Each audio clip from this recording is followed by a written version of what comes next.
Revs coming up. We're green. Big move coming off the 3. 2, 3, 4 abreast in some spots. Side-by-side action. He absolutely nailed it. Three-way battle. And we've got an incident. You would expect nothing less. Oh, clips the inside apex. Very racy. This is going to get into the Side. That is a brave move. What a pass. This is what World Challenge is all about.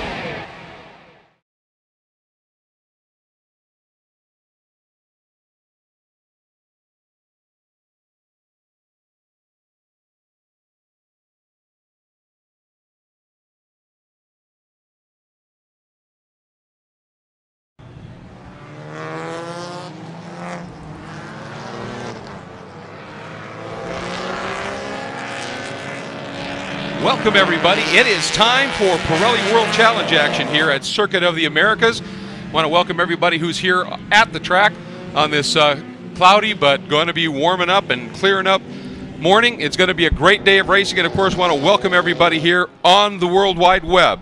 Great to have you joining us here for the Pirelli World Challenge Cadillac Grand Prix at Circuit of the Americas. It is the first of many races that are going to unfold today for the Pirelli World Challenge. Joining me is Jeff Lepper, and this is the first of a quick doubleheader for the touring cars and touring car B-Spec entries, and it is the first round of the championship for these two categories, and what a place to debut it, Jeff.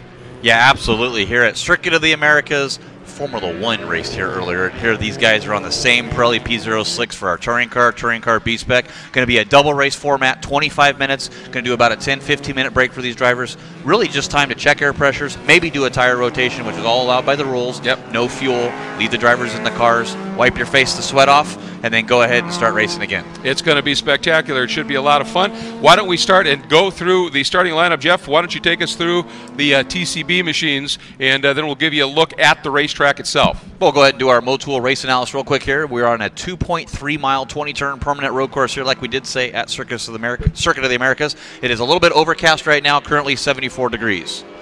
Our Pirelli storylines presented by Volvo. You got to talk about that Compass 360 racing team. Yep. 1, 2, 3 in qualifying. Will they finish that away? Yeah, exactly. It's they've got pressure from those VWs that are awfully quick. Just didn't quite get it done in qualifying yet. And then also young Ernie Francis Jr. sitting on the pole in TCB. Yeah. 15-year-old. Can he maintain this pace? And he's been very impressive in all the practice sessions. Talking about TCB, let's run through the starting lineup. On the grid right now, starting on the pole, we mentioned it before, Ernie Francis Jr., the number 98 Hydraulic Jeans Mazda 2. Second place, outside pole, Robbie Davis in the Mini USA Mini Financial Services Mini Cooper. Third, Charlie James out of Joplin, Missouri in his SafeRacer.com Mini Cooper. Teammate Mike Acelta right next to him in his Safe Racer Mini Cooper as well. Johan Swartz, our world record holder for 51-mile drift in his endurance karting Mini Cooper, starting in 5th. 6th place, Braden Miller, the Larry H. Miller dealership's Ford Fiesta. Ernie Francis Sr., the dad there, starting in 7th in his Hydraulic Jeans Mazda 2. Joel Lipperini is on the outside of road number 4 with his Pittston, Pennsylvania Race Labs Honda Fit. Chip Howell starts in 9th with QSR Magazine Mini Cooper. PJ Gronke, the brand new Shea Racing team, and his Honda Fit starts in 10th. Shay Holbrook, that's right, the teammate there of PJ Gronke, starting in her brand new TrueCar Lucas Oil K&N Honda Fit. Scott Cooney, the eBay Motors Hawk Mini Cooper, starting in 12th. David Alejandro, we actually got word, starting in 13th, going to be moved to the back of the pack. Missed his grid position starting in his Mazda 2. Brianne Korn moves up to 13th now out of San Marcos, Texas in her Mazda 2. Jonathan Baker starting 14th in the 32 Racing Honda Fit. Fernando Cerfalis in his CompuLab Mazda 2 starts in 16th. Steve Taki starts in 17th in his Mazda Speed Mazda 2. And Chris Capraldi, great story there. Craig, his brother, ran that car last year. The younger brother steps into their Ford Fiesta, the Wolverine bronze car. Jack Murray, the Fiat of Austin, Wild Bubba's Fiat 500 in 19th. Ed Magner, unfortunately, lost the motor, not able to make the call, will not be in the field. Jim Cleveland had an incident in qualifying, rolled that car over. They're back again, though. That Fiat of Austin, Wild Bubba's Fiat 500 starting shotgun on the field in TCB. He has the Long Tow Award. Queensland, Australia is home for him, so well done. In our touring car, which means the overall grid positions as well at the front, your pole sitter, He was third in the championship last year. Ryan Winchester, driving for that Compass 360 Ultimate Racing HPD Honda Civic program. His teammate, the young rookie alongside, is Remo Riscuti for the Ultimate Racing HPD Honda Civic team. Their teammate, the third in the sweep you talked about, inside of row 2, Brett Sandberg, the Ultimate Racing entry. He had a couple of thirds last year in the touring car category. Connor Ford steps up from touring car B into touring car this year and qualifies fourth in his Emick VW Stop Tech VW. Starting fifth will be Dan Martinson, a rookie in the Go For It Racing School's Pontiac Solstice with the gear tie entry, and the number 68, John Miller. That is the touring car entry for the Shea Racing machine. That is a Honda Civic. Starting seventh, number 43, Sarah Cantaneo. Great to have her over in Pirelli World Challenge action in the iDoBorrow.com Honda Civic.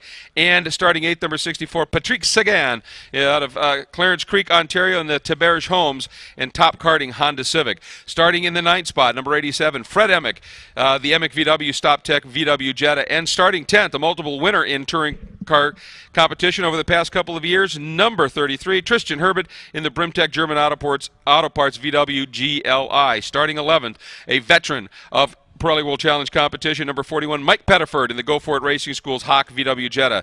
Starting 12th, number 21, Charlie Solomon in the Dr. Natasha Mazda RX-8. Great to have Charlie with us. Starting in the 13th spot, number 88, Tom Martin in the ProPave Brimtech VW GTI, teammate to Tristan Herbert. Starting in the 14th spot, number 40, great to have her, a rookie in the championship, Dina Weisberg out of Webster, New York, the Redcom Berg Racing Porsche Boxster. Starting 15th, 03, is Colin Cohen out of South Lake, Texas, his home race in the Miltech Sports Stasis Revo VW GTI. And reports are that Mike Skeen, who of course is a top flight GT competitor, might be able to make the race in the Camp Quality USA Hawk Mazda MX-5 for the number 5 entry. That was they had a little problem, got here late. Hopefully they've got that all put together. Nice shot of the big field here. I mean, you take a look at it, total cars in this one, about 37 if Mike Skeen is able to make it. Actually 36, as you said. We lost Mr. Wagner with that engine problem, and this is going to be a great race. Again, short race, break in between, right back at it again, as we are to the 1 minute point for the start command. And the interesting thing here, Jeff, is that you have to start that second race on 3 of the marked tires that you ran in this first race. You can change one. Yeah, that's all you can do. One. And of course, with a counterclockwise format here, I'm pretty sure they'll be changing that right front tire on these cars. Yes. You're going to wear that right front out on this course. But it's a bit of a pasting here. Bit of a pasting, but brand new surface, brand new asphalt, top-notch, world-class facility. We're ready to get underway here with round number 1, followed directly by round number 2. Your finishing order determines where you start in race number 2. Not only is that important, but your fastest lap in race 2 is going to be the grid for Sunday's 40-minute race. So there's a lot of strategy going to play out, not only on where you want to be for racing, but where you're going to want to try to qualify for third. Exactly. It's going to be that key. This is the Cadillac Grand Prix presented here at Circuit of the Americas. And now, to do our start command, my partner here in the booth and a former winner in Pirelli World Challenge competition, let him hear you, Jeff Lepper. And from our friends at Optima Battery and Cadillac, drivers, start your engines. That was pretty cool. Nice. Well done, my friend. Well done, my That's friend. right. I am the reigning touring car B-Spec race winner. That's right. That's right. The last race of the season. That's what everybody remembers you for. You're a winner, bro. Yeah. So this is going to be interesting. Now, you've driven, as we were just talking about, you've driven these cars. You've won in these cars. For these touring cars, it's a class that's blown up. I mean, there are just a few entries last year. It was the first year. They only ran, I think, 9 rounds total. And this year it's a full 14-race championship. We'll be running every race that the touring cars run. And these cars, you know, obviously they don't have that straight line speed that you have in the faster classes, but they are nimble and light and agile, and I'm guessing they're just a blast to drive. And I expect to see a phenomenal race. Yeah, it is a great car and platform in the B-Specs with the Honda Fit, the Ford Fiesta, the Kia Rio, Mini, Mazda 2. It's probably the most fun I've had in a race car in a long time. I mean, they're just a really great momentum car. It goes back to the old showroom stock days where you can just throw the car around and you just go. There's no other way to describe it. It's just a fun drive. It's a great way to – you got 2 different guys that are driving these cars. We have up-and-coming drivers that are kind of moved to the series, and then you have the gentleman drivers, the gentleman racers that, hey, I just want to park the car, come back next month, and I want to do a race again. And it works great for that, and there's a pro series. 21 entries here in our touring car B-Spec. Yeah, it's huge. This right here, folks, that shot we just had, that's the transition on the national course. It takes you halfway through those 2 sets of S's and cuts you across. You take a left-hand turn through that chicane. There's a big jump in there, especially if you hit that curb wrong, and then you rejoin that long back straight about 3/4 of a way down, and then you head back into turn 12 and complete the lap. Instead of 3.4 miles, it's 2.3. Perfect configuration for these cars. Yeah, definitely. And if some of those drivers hit that jump a little too hard, we do have our Cadillac official safety vehicle there, that beautiful Escalade. Yep. It's one of those, it's better to have it, not need it. We really appreciate Cadillac, as well as Cadillac doing our official pace car. Yeah, they are such a great partner of the series. Yeah, our safety specialists, Dick Livatina and Bob Thompson, on board. And now they've come out of that the key corner there that they wanted to get the cars starting to form up in, and they are doing a beautiful job of that as we are getting ready to go. 25-minute timed event, and then that quick break, maybe change a tire, probably will definitely change a tire, and then back at it for another 25 minutes. Good look there at the number 21, Charlie Solomon, and the 41 of Mike Pettiford, a couple of real veterans in this category, but they don't make all the races, and as a result, they're not quite as fully prepped as some of these other teams, but doing a great job, and always nice to have them here. Here's a good look at that huge B-Spec field. Yeah, it is great. And folks, also as well, for these first 2 25-minute sprint races, these will be flying starts, or we call them rolling starts. Yep. You're used to the standing starts for Pirelli World Challenge. That will be tomorrow for the TC-TCB. Later today, the GT-GTS will do a standing start, coming around down to the final corner onto this front stretch, Greg. All right, and of course, split into 2 groups. Touring cars up front, touring car B-Spec in the back. Here we go. Pace car is in. And bringing him up, Ryan Winchester, the number 72 to the right of your screen, his teammate, the rookie Remo Riscuti alongside. Watch for it, look for it, and we are green. And a nice launch right there. Winchester timing it beautifully. Riscuti making a nice move, but a great launch there by Connor Ford as he's trying to do something with this. And Dan Martinson in that Pontiac Solstice diving down to the inside. No, that is a great move by John Miller from 6th, trying to move up, and he just took 4th away. Now, can he hold it?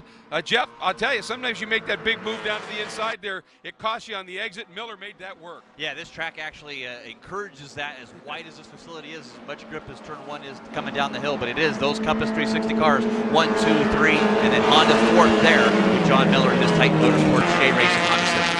Yeah, that car, John is no rookie in terms of racing in general. Lots of competition, stock action, but not much experience here in Pirelli World Challenge, but doing a nice job. And look at that, he's taking a run trying to get around the outside. That's a tough way to get it done for 3rd, but he is really putting the pressure on, and that was a nice over-under move. And the number 70 of Sandberg now back in the B-Spec. You can see it already, Jeff. 3, 4 abreast. Yeah, spots. You saw them in the background coming down that front straightaway. There are 4, sometimes 5 wide in B-Spec now as the battle is on between John Miller and Brett Sandberg. John Miller now runs wide into 3rd place, though, but can he hold that position? We said this track constitutes that. Brett Sandberg back to the inside. Great scrap with these 2 Honda Civics. Yeah, it shows you can run side by side through a long way around this track. Well, that was a bit of smoke from one of the minis, but I think that was just that unloaded rear tire locking up. And look at this battle right here. That's James, and he's working the inside of the 98 right now of Ernie Francis, your pole sitter. And Charlie James is through and into the lead, or is he? Not yet. They're still side by side. Ernie Francis Jr. not giving away. Look at that, side by side off the track. And they touch. Both mirrors are gone now. Yeah. They're not going to be able to see where anybody is out the right or left side of those cars. Well, I'll tell you, Charlie James just ran Ernie right off the outside of the track, and Ernie said, okay, we're going to play that way. I'm going to come right back on and shove you back out of the way and reclaim my spot. So Ernie, look at they're just using every inch of this track and more, and Ernie finds himself back on point, but pretty fierce battling. And look at Johan Swartz there, that lead Mini Cooper now with that group. Charlie James now back to 3rd. So Johan taking advantage of the battle there between Ernie Francis Jr. and Charlie James. Here's Charlie James now down back to the inside of Johan Swartz. See up here to number 1. This is going to get tight right here as Ernie Francis Sr. now putting his peak in here. Look at this, 5 cars. They're up on 2 wheels. Is going to be Micah Salta in his car there, that little gray Mini there with Joel Liparini reaping the benefits as well, moving up to 5th. Furious action. This is what we wanted to see, and it has been great. And that little bit of bump and go has allowed now Ernie to open up a little bit of a margin. And these guys, again, they are just side by side at apexes. You got to love how this is unfolding right here, up on the curbs, bounding around. close quarters action, but making it work right there Yeah, down to the inside, the 37. That's some fun stuff. Yeah, look at Robbie Davis there in that Mini USA, Mini Financial, Mini Cooper. Now Joel Liparini gained another 2 positions now. He's into 4th, as Liparini now in 4th. It is Charlie James, Ernie Francis Jr., Johann Swartz, and now Joel Liparini. Yeah, Liparini coming from 8th, so having himself a very strong run right now, working his way up through the pack. But as I said, Jeff, all of this battling has allowed Ernie Francis to open that gap a little bit up front. Oh no. The number 78 is on its roof. Jim Cleveland, that's the second time that car's been upside down, so this definitely is going to bring a full course caution. So they called him Flippy on Facebook, and it looks like he's heading up to his name. Yeah, wow. That's couldn't quite tell where that might have been. I'm wondering if it was where it rejoins the straight. Yeah, I don't know because that's yet. the one area here where there's not a lot of runoff. It's kind of up into the barrier. There is the pace car lights on our Cadillac, the official safety vehicle and pace car of the Pirelli World Challenge. That was Jim Cleveland once again out of Queensland, Australia. So since he's upside down, is he down? Nice. Yeah, I think. All right, we are full course yellow is the call, so everybody's going to get reined in. Winchester, Rascuti, the 2 you're watching right there. There are the double yellows flying at the corner stations. A big thanks to the corner marshals who are out there manning these positions, doing a great job. A thanks to all the volunteers, of course, that make something like this happen. So, not that far into this race, we find ourselves under a full course caution here at Circuit of the Americas. But talk about the exciting action there in TCB. Serious. We told you 21 entries in the touring car B-Spec class. That's going to be a great race here. So we do have Ryan Winchester in the lead, the number 72, Leggett Industries, Ultimate Racing, Compass 360 Honda Civic. His teammate right behind him, Remo Rasuti, the number 71, Compass 360R. And then, of course, Brett Sandberg in 3rd, his teammate. John Miller in 4th, and Dan Martinson 5th in his Pontiac Solstice, and then Sarah Cataneo. Good job for Sarah coming in the series in her debut, currently sitting in 6th. Yeah, nicely done. And this caution, of course, we've been watching Winchester and Remo Rascuti kind of checking out Sandberg and that great battle with John Miller and the rest. This is going to compress that just a bit. And Ernie Francis will be able to open up that little bit of a gap in the touring car B-Spec is going to have that gone too. So we go green. And of course, not that much time now in these short 25-minute races. We go back to green. That is going to compress this field. And it should be some spectacular racing here at the Pirelli World Challenge Cadillac Grand Prix at Circuit of the Americas. Yeah, one of those ones that really needed that was going to have to be Tristan Herbert. You know, he's not got a lot of laps here, wasn't able to do the testing, as that looks like possibly an airbox from one of the cars. Wow. Boy, when you talk about using it all up, that's what are you looking at the part number? Yeah, just trying to see what that is. Whose name it is. Looking at the engineer that designed the piece. Yes, yep, exactly. But here's Brett Sandberg now 3rd, that gear tie, Compass 360R Ultimate Racing. And Brett's driven a lot of variety of different things. Actually was racing last weekend at Mazda Raceway Laguna Seca in the Porsche GT Pirelli Cup. That's West Series is racing here. Looks like our Cadillac pace car is going to catch the field here with Ryan Winchester. But Brett Sandberg in 3rd now. Talking to Carl Thompson, the lead principal there at Compass 360 before the race here, and he says, I was telling all my drivers, this is the color of the cars. This is the way they need to come back after this race. We are 1, 2, 3, but no team orders. Just make sure we don't crash into each other. That's the key, isn't it? In touring car B-Spec, Ernie Francis Jr. at the caution leads it over the 0 of Charlie James, both rookies. Then you have Johann Swartz, he sits in the 3rd spot. Robbie Davis in that blue Mini sits in 4th, and Joel Liparini again up from 8th to 5th and right in the battle. Then Ernie's dad, Ernie Francis Sr., sits in the 6th spot, the number 2. A Celta number 7 sits in 7th. That's in a Mini Cooper. Then the 09 of Braden Miller sits in 8th. That's a Ford Fiesta. 9th is PJ Grunke, and 10th is Chip Howell, the rookie Grunke, in the Honda Fit. Howell in the Mini Cooper. So that's the order under caution now in the TCB class. Yeah, 7.5 minutes into this race. This is a timed race. There's not a number of laps. It's 25 minutes, no matter if it's unfortunately under yellow the entire time. It's going to cap off 25 minutes, checkered flag. The guys, once again, will come into the pits, take a quick break and quick breather. You can adjust some air pressures, and that's really all you're allowed to do. You can rotate some tires, but you got to put one new one on is all you're allowed to do for that second race. around, but you have Definitely. to have 3 of the 4 But you can't do hard both. tires You on. can't rotate and put a new tire on. Okay. You are allowed to rotate, or you can put one new tire on. Gotcha. So, boy, talk about what these team managers and crew chiefs have to do and the strategy they have to do. And when you go all the way back to the TCB side, sometimes the team owner, the team manager, the crew chief, and the driver is all the same guy.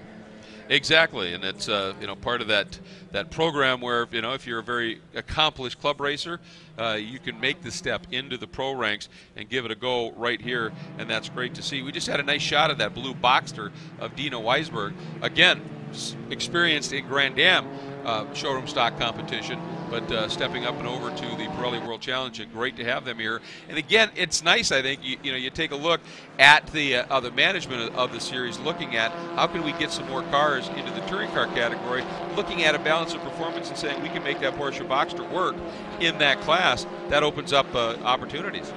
We did that in the same. We haven't seen Mike Skeen out there yet, but as well, there's the Mazda MX-5 that's, always Mazda's thing. There's more Mazdas race on any given weekend than they need to make a car. Now we have a chance to run the MX-5, a very popular platform, a professional series with the Playboy MX-5 Cup through SCCA Pro Racing. So that platform able to come out, as well as we see Jim Cleveland's car there on the rollback. Yep, up and on it, and hopefully that means we'll be able to get back to racing in fairly quick order here, as we're now about 9 minutes in. So when we get going, it'll be there or thereabouts a 15-minute sprint, even more so than when it started. We'll have to. A lot of that damage was previous damage. Like we said, he unfortunately had a rollover in practice, came back again and had another incident. So really feel for that team. Fiat of Austin stepping up here locally to support a 2-car program with Jim Cleveland and Jack Murray on both of those cars, and a top-notch effort. And it's really sad to see that happen. But I do see Jim sitting there in the passenger seat of the tow truck. So very glad that he's okay and able to keep going. And learned the lesson: curbs aren't always your friend. Not always, especially not in a B-spec car. We saw these guys bouncing off there, up on 2 wheels, sliding over, back into each other. There's a good shot of Colin Cohen now in that Revo Technique. Don Ishtuk, the ARC Racing Volkswagen Jetta GTI.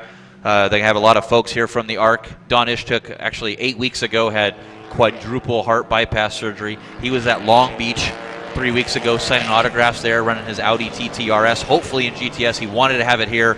June 18th is his clearance date. So his goal is to be at Detroit, or sorry, at Lime Rock with that Audi TT RS.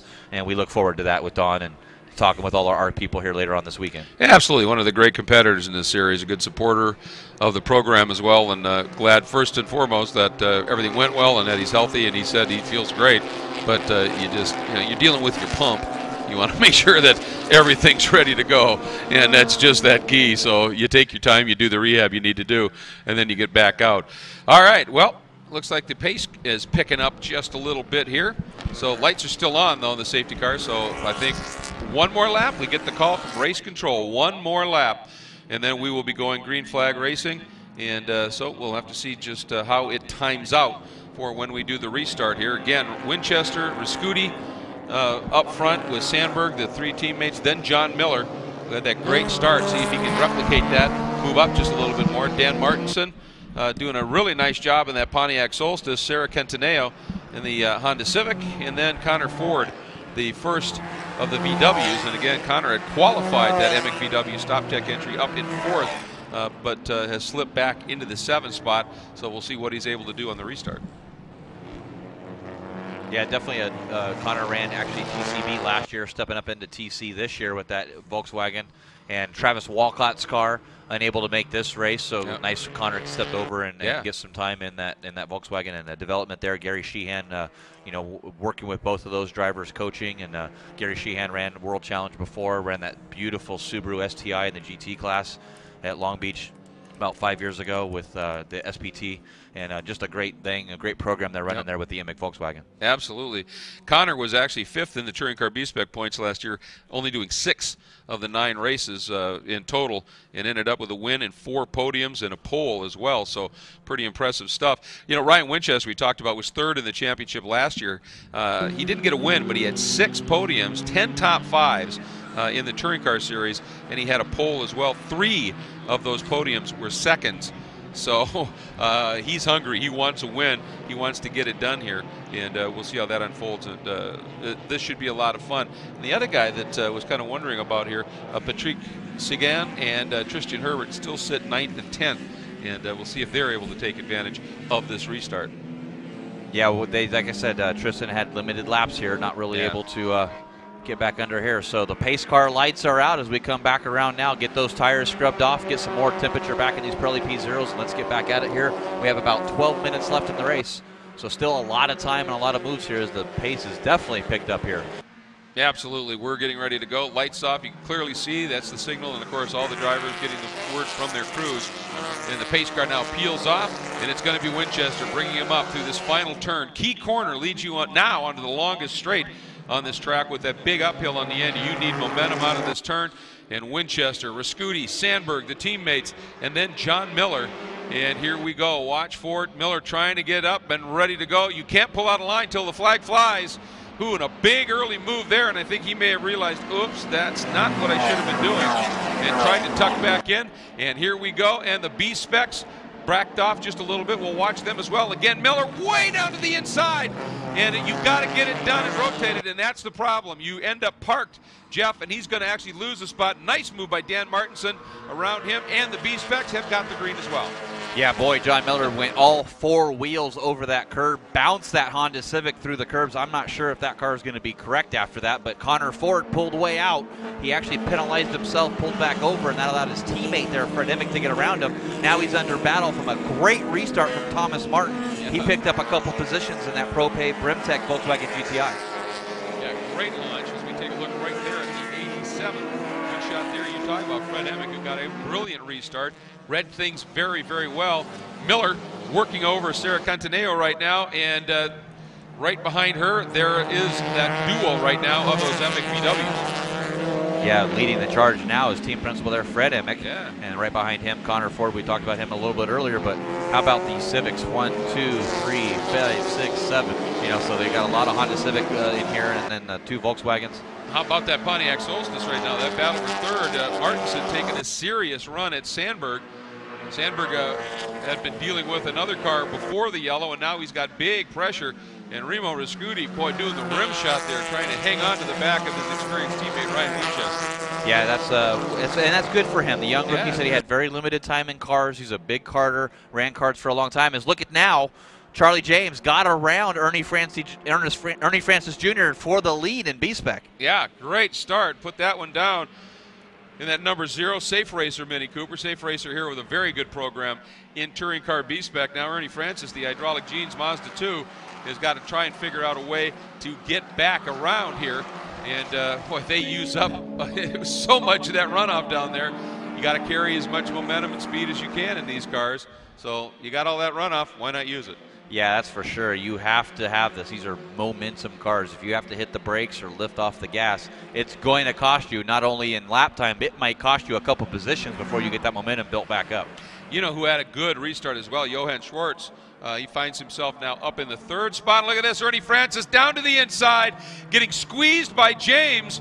And James is going to end up running wide, but there's runoff there. These guys, they've done some battling before. You can see Ernie Francis, that mirror folded over with contact previously as well. So not afraid to go side by side. Ernie way out wide this time. But again, just keeps that line.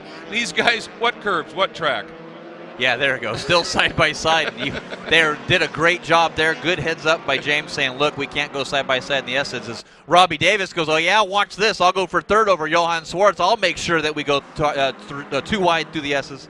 There's that jump as you do that transition from the S's back over to the short course, or back into what is now a short course, if you will.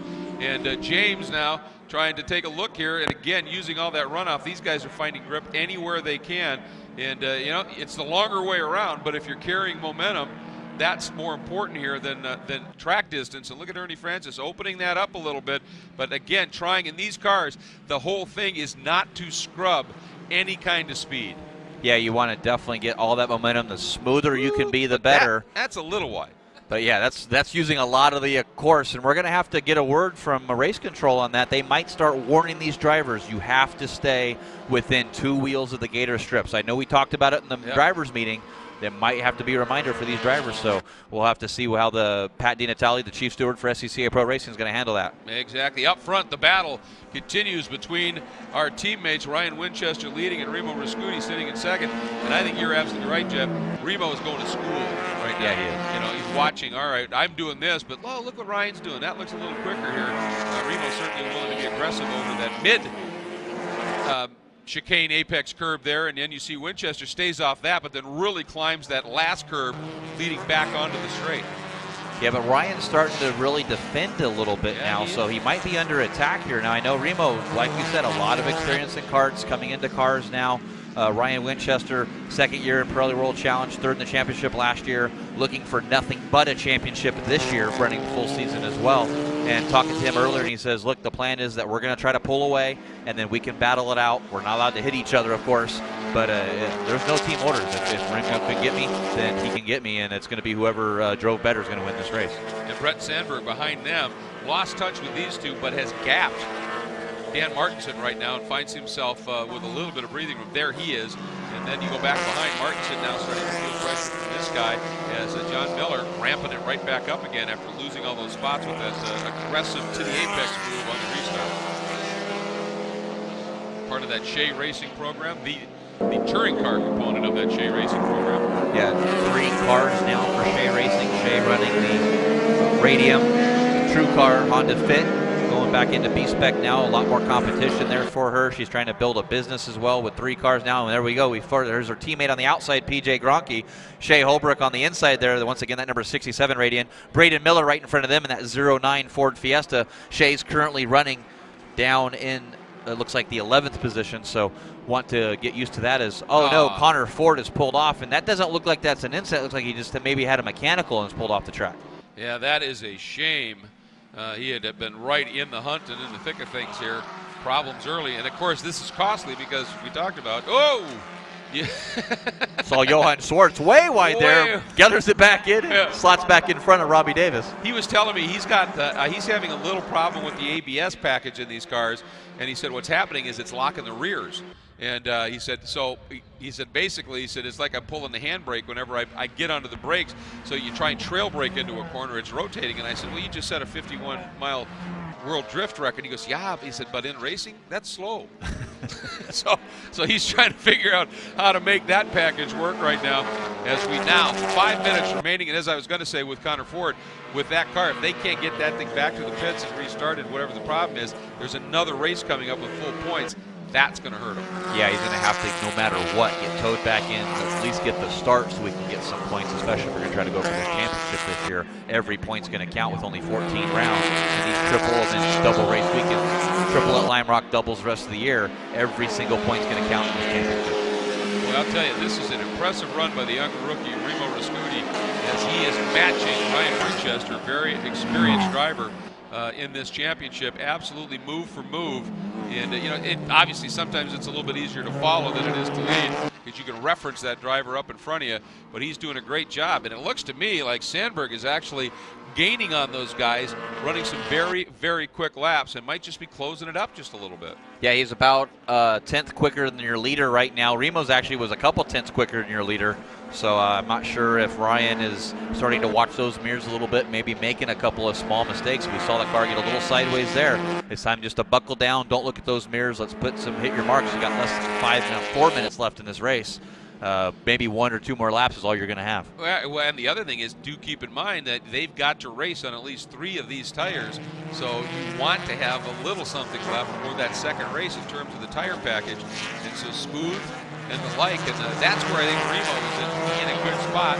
He can reference Ryan and go, okay, I can do that a little bit smoother and the like, and that's going to be important come the second race. Yeah, and there it was. We just got the word from race control talking to car number 98, your winner or leader right now in B-Spec, to not leave the racing surface. So there's the warning going out from race control as Ernie Francis Sr. now down on the inside of Joel Lipperini. Got a good toe off turn number 20 down the straightaway. Can he hold it down through turn number 1? Lipperini better under braking, Greg. Yep, going in a little deeper, but now Ernie Francis is going to do that big move to the apex. But this is where if you do that out and under and get a better drive off, that's exactly what the very experienced Lipperini did. And if he can just keep that momentum alive, sweep the outside here. But now that inside line for Ernie Francis Sr. and again side by side. And Davis coming after Johan Schwartz in that battle for third. And look at these two. And Ernie Francis Sr. just absolutely pushed Lipperini up and over that curb. And I think Lipperini, this race was a gentleman. That happens in race 2. Ain't going to happen, that's for sure. He'll force that issue because, again, if that driver is good enough to keep that car alongside you, you've got to give him that piece of racing room, and Ernie Francis did not. And I think Lipperini's thinking, all right, well, I'll come back at him, which he does right now and makes that pass. But in the second race, when the crews have a little bit of time to work on some body work, I think Joel fights back for that spot, much like we saw Ernie Francis Jr. do a bit earlier. Yeah, that's for sure. Moving up to 5th place now for Joel Lipperini in his Race Labs Honda Fit. And Schwartz, of course, enjoying that moment with Davis right behind him, watching that little bit of a battle. You can see, look at both of those cars up in front, though, again, using awful lot of that exit of those corners up there. And again, getting the warning from race control, watch what you're doing. Look at this, Ernie Francis Sr. not giving up on this one. He's going to try and park it around the outside. Yeah, right there, side by side still. These guys, I think the biggest adjustment between the brake is going to be pushing the mirrors back out so these drivers can see again. So that's what they have to watch out for. That is Francis Sr. now to the inside, coming around to get the white flag lap for these TCBs way outside of turn number 19. Yeah, and again, that's being looked at here. Lipperini, give this guy credit. He is running as quick as these guys. Well, as they say it now, he follows them right off the outside of the track. But he'd been staying on the prescribed racing service while the others hadn't. And I think he decided, well, if I don't start, following them, they're just going to drive away from me at this point with that little bit of extra momentum. Up front, this is where it's going to get interesting as our leaders in touring car now getting into some B-spec traffic, and this can keep everybody on their toes. Gonna have to be careful there. This. Look what traffic has done now. Ryan Winchester pulled way out now over there. Now under attack, Brett Sandberg in third, going over his teammate now. Remo, this is the last lap. They just got the white flag. 1 lap to go as they come down to turn number 2. Yep, this is going to be interesting. Winchester had done a beautiful job in traffic. Mr. Murray in that Fiat of Houston entry sits trackside. Meanwhile, here we go. This is the battle for second. Winchester in traffic, as you pointed out, Jeff, able to gap the field just a little bit. He's got room. It's down to these two teammates to settle the rest of the podium, it appears, as in the 4th spot, Dan Martinson in that gear-type Pontiac Solstice has dropped off just a little bit. Yeah, back there on that, but how about this? I don't know if he dropped back or he's just, trying to get caught back up, and the traffic made a play on this, but once it's the last lap, it is way to go here for that. Outside, Brett Sandberg going to try to do over and under on the exit here, see if he can set up some of that lap traffic here, as right in front of him a couple B-spec cars. Look at that rear tire of Remo's car way up in the air. Brett Sandberg now using the pick of this Mini Cooper Micah Salta. Or trying to, yeah. Didn't quite work out Boy, there. Martinson he's gained up a ton in traffic here. Yeah, look at Dan Martinson. Now that battle going on between Brett Sandberg in third. Dan Martinson trying to see if he can eclipse them and get that final podium position in his Pontiac Solstice. Not sure as they come down here, turn number 19 onto the final turn number 20, then on this beautiful front stretch. Ooh, Martinson running way wide. Look at this battle, these two going after it. Martinson might be well placed here to get underneath. He gets the bumper inside. I don't know if it's going to work. Winchester coming up. But once the win, very close at hand, Remo Rascuti, but here's the battle. This is it. There's the flag. I think Martinson got the podium spot. I think Martinson got it right there. Went on the inside of him. Dan Martinson going to move up to third place. Wow. Eclipses that final podium position from Sandberg, and that was a battle for the teammates that got side by side, or Sandberg tried to get side by side there, made a little bit of mistake, went way outside. That allowed Dan Martinson to get to the inside, but how about this guy, Ryan Winchester in that Leggett Industries Honda Civic from Compass 360, first place in his Honda Civic. And first win for the experienced driver in Pirelli World Challenge competition after a number of podiums, 3 of them second places last year. And this is your leader in touring car B-Spec. Young and I mean young, 15-year-old Ernie Francis Jr., as he is now heading into this final sequence of corners to bring it home and perhaps get the win. But you know what? He's not completely clear of a guy named James. Yeah, Charlie James there right behind him. Now Charlie in that SafeRacer.com Mini Cooper in second. There's still like 3 or 4 more corners here for these guys. Ernie cannot make a mistake. Charlie James will pounce right away. It's definitely not over for this first and second place in Touring Car B-Spec. Key corner here, and this is where they look at this. This is the stuff they've been warned against, and I think there's going to be some discussion after this race. I think one of the stewards might go down, have a chat with these boys. It's exciting, but you're off the racing service, and that's, you know, then if you have a problem, you've got no runoff. Yeah, and that's the issue. Way to the gravel trap. So it's exactly. So Ernie Francis is he's got to hang on. Hopefully we'll go back and pick him up, because that's these guys have already taken the checkers. Hopefully we'll go back and pick up Ernie Francis across the line, because he's not completely clear. One little mistake, and James is there to take the opportunity, so hopefully we'll pick that shot up. We'll have to get the official word there on third place in Touring Car. Not sure who got, Sandberg got it or it was Martinson, but I can assure you that it's going to be an exciting race number 2. You've got to stay tuned here as our Touring Car B-Spec field crosses the line now. Looks like Ernie did get Ernie Francis Jr. there, Charlie James, and Robbie Davis in third in our Touring Car B-Spec. Again, good, exciting battles throughout the field. Great to see it. And it's like Johann Schwartz picking up that spot, but Ernie Francis Jr., nice job for this young man. Well played indeed. Watching him on this cool down lap. So in TCB, we believe it's number 98 Ernie Francis Jr., and just got confirmation that he is the youngest Pirelli World Challenge winner in series history. He should be the youngest professional sports car racing winner ever as well at 15 years old. So well, great job for that team. Absolutely. Going to your top 5 in our Touring Car B-Spec. We